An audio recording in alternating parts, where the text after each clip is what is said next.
విశాఖలో గిరిజన cooperative corporation office ఎదుట ఓ మహిళ ఆందోళన నిర్వహించింది. ఆమె తెలిపిన ప్రకారం ఆమెకు వచ్చే బెనిఫిట్స్ కోసం అడిగితే జీసీసీ అధికారులు ₹1,00,000 డిమాండ్ చేస్తున్నారని ఆమె ఆవేదన వ్యక్తం చేసింది.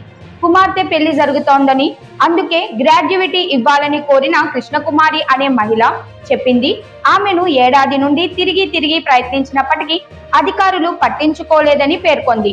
జీసీసీలో పనిచేసి రిటైర్ అయిన ఆమె భర్తతో పాటు ఈ సమస్యను ఎదుర్కొంటున్నట్లు ఆమె వివరించింది.